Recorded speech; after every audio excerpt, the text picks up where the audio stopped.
बात करें बच्चों की, तो बच्चों को माएँ जो हैं वो लंच बॉक्स देती हैं, उसमें वो खाने बना के देती हैं कि आप बेटा स्कूल में ले जाना। तो हुँ, बच्चों का डाइट प्लान क्या हुँ, होना चाहिए? उनका नाश्ता क्या होना चाहिए? हुँ। लंच बॉक्स कैसा होना चाहिए?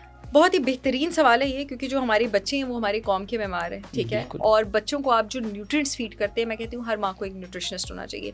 लेकिन हुँ, यहाँ पे हर माँ न्यूट्रिशनिस्ट होने की जगह फैशन ब्लॉगर बनने के चक्कर में है बिल्कुल और श्योर ऐसे ही है। दूसरी औरतों से अपनी ज़िंदगी कंपेयर करने के चक्कर में है। तो मैं सबसे पहले तो माँओं को कहूँगी कि आपको जो अल्लाह ताला ने बहुत बड़ी ज़िम्मेदारी दी है ना एक पूरे इंसान की ज़िंदगी शेप करने की, हुँ, वो सबसे पहले इस बात से शुरू होती है कि आपके उसके दिमाग में क्या भर रही हैं, और आप जो पूरा दिन करती हैं ना, वो आपके हुँ, बच्चे के दिमाग में भरा जाता है। बच्चा जो एक काहिल और सुस्त माँ देखता है ना, चुगलियाँ करने वाली और पूरा दिन ज़ाया करने वाली, हुँ, आगे से हुँ, बच्चे की पर्सनैलिटी भी वही बनती है। बिल्कुल आप ऐसे ही। बच्चे के ज़हन में जो भरती हैं और आप बच्चे को जो खाना खिलाती हैं, वो आपके बच्चे की पूरी ज़िंदगी बनाता है। तो अगर आप सुस्त औरत हैं, तो सबसे पहले तो खुदा के वास्ते माँ ना बना करें, और अगर अब हुँ, अल्लाह ताला ने आपको माँ बनाई दी है, तो थोड़ी जो है वो मेहनत करें। ये जो हुँ, आप बाहर के खाने हैं, शुगर है, ये जो नगेट्स हैं, ये जो फ्राइज़ हैं, ये जो हुँ, ज़हर आप अपने बच्चों को खिला रही हैं, अब तो इतनी ज़्यादा रिसर्च हो गई है कि जो नगेट्स और फ्राइज़ हैं, इसमें केमिकल होता है TBHQ, और ये जो ओके। TBHQ है, ये आपके पास कैंसरस पोटेंशियल रखता है। इन सारे हुँ, खानों में आपके पास MSG होता है, मोनोसोडियम ग्लूटामेट। मोनोसोडियम ग्लूटामेट में न्यूरोटॉक्सिक कंपाउंड्स भी होते हैं, और इसमें ऐसी चीज़ें भी होती हैं जो ये आपकी ज़ुबान का जो टेस्ट बड है ना, उसके साइज़ को एक्सपैंड कर सकती हैं, हुँ, यानी खाना उतना डिलिशियस होता नहीं है जितना उसको लगाते हैं, और आपको बच्चों को इंसुलिन रेजिस्टेंस भी होती है इसमें। हुँ, हुँ, फिर ये जो बच्चों को आप बगैर सोचे समझे फ्रूट जूस दे रही हैं, आइसक्रीम दे रही हैं, कुकीज़ दे रही हैं, अपनी जान छुड़वा रही हैं, डोनट्स दे रही हैं, आपके बच्चे लेप्टिन रेजिस्टेंट हो जाते हैं। हुँ, लेप्टिन आपके पास आपका वो हार्मोन है जो आपको बॉडी में बताता है कि भूख खत्म हो गई है। हुँ, जो लोग बच्चे बचपन से ही बात शुरू होती है बिल्कुल, ना, बिल्कुल। ये प्रॉपर रिसर्चेज़ हुई हैं अरसलान भाई, कि जिन लोगों ने आपके पास बहुत ज़्यादा कार्ब इनटेक किया, जिन बच्चों ने, हुँ, हुँ, उनका ये जो हंगर कंट्रोल वाला सिस्टम है वो डिसेंसिटाइज्ड है। उनको बिल नहीं पता लगता कि कब उनकी भूख खत्म हुई है। आप बिल्कुल। इस बात को चेक कर लें कि एक बहुत मोटा बच्चा है, उसको आप बिस्किटों का पूरा डब्बा दे दें, वो बैठा रहेगा और वो आराम से खत्म कर लेगा। और हुँ, ज़रा एक पतले से बच्चे को बिस्किट का डब्बा दें, he will start bouncing off walls, उसकी एनर्जी एकदम इतनी ऊपर चल जाएगी, क्योंकि बिल्कुल। जो मोटा बच्चा है उसको फ़र्क नहीं पड़ता है, वो लेप्टिन हुँ, रेजिस्टेंट हो चुका है। ओके। और यहाँ से आपके पास आपका फैटी लिवर शुरू होता है, यहाँ से आपके पास आपको ये जो हब्स है, इस पे मैं तो पूरा दिन बात कर सकती हुँ, हूँ। हुँ, आपको ये जो डिमेंशिया होता है, आपको जो अल्जाइमर्स होता है, ये जी, आपको जी, 50-60s की एज में होता है, लेकिन इसकी शुरुआत आपकी 30s की हैबिट से ही होती है। ओके। आपको लेट 30s में और 40s में जाके जो डायबिटीज़ होता है, जो हाइपरटेंशन होता है, उसकी शुरुआत आप करती हैं अपने बच्चे को बचपन से।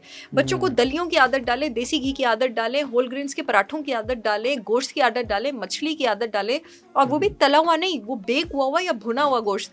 माएँ हुँ, खुद कहती हैं कि मैं तो गोश्त नहीं खाती, ना मैं गोश्त खाती हूँ, ना मेरा बच्चा गोश्त खाता है। ना आप में अक्ल है, ना आप अपने बच्चे में अक्ल आने देंगी, बहुत अच्छी हुँ, बात है। हुँ, बिल्कुल तो ठीक है। आपके पास जितनी मेजॉरिटी न्यूट्रिएंट्स हैं, वो आपके पास ऑर्गन मीट में मौजूद हैं, वो गोश्त में मौजूद है। हुँ, हुँ, लेकिन अगर आपको फुर्सत मिले महीने में जोड़ों के पीछे भागने से और सहेलियों के साथ मुकाबले करने से, तो आप जो है अपने बच्चों पे ध्यान दें। बिल्कुल। अच्छा, बच्चों की ये जो स्क्रॉलिंग है, अब वो हुँ, मोबाइल की बढ़ती जा रही हुँ। है, इसके नुकसानात क्या हैं मैडम? ये भी सुस्त माँ-बाप का एक जो है वो कैमोफ्लेज है, हुँ, जो अपनी ज़िम्मेदारी और अपनी ड्यूटी ठीक तरह नहीं निभाना चाहते हैं, और उन्होंने अपनी जान छुड़वाने के लिए अपने बच्चों के हाथ में जो है वो टैब वगैरह पकड़ा दिए। हुँ, हुँ, इसकी बजाय कि आप अपनी माइंड एक्सरसाइज़ करें, आप पूरा दिन ये सोचें कि अब मेरा बच्चे स्कूल से आए हैं, मैं ऐसा क्या कर सकती हूँ, या मैं ऐसा क्या कर सकता हूँ कि मैं अपने बच्चे का इंटेलेक्ट बढ़ाऊँ, कि मेरा हुँ, बच्चा जो है वो बाकी बच्चों से 2 कदम आगे हो। आगे मुझे होगी। याद है कि मेरी मामा जो हैं वो गर्मियों की छुट्टियों में हमें अगले साल का पूरा सिलेबस ख़त्म करवा देती थी। मैं जो क्या कुछ बात हूँ आज, मैं अपनी मामा की मरहूने मिन्नत हुँ, दूँ। हुँ, हुँ, तो ये जो माँ की मेहनत होती है ना, वो बिल्कुल, इंसान के साथ पूरी ज़िंदगी चलती है, वो उसके बिल्कुल, साथ सारी ज़िंदगी चलती है। बिल्कुल ऐसे ही। अगर आप ये एक्स्ट्रा एफर्ट पुट इन नहीं करेंगे, तो आप एक बीमार जनरेशन को परवान और चढ़ाएँगे। रात को लेट सोना बच्चों का और खुद हुँ। भी लेट सोना, और बच्चे मैं देख रहा हूँ 11-12 बजे तक बच्चे जाग रहे होते हैं, ये कितना बेसिक नुकसान?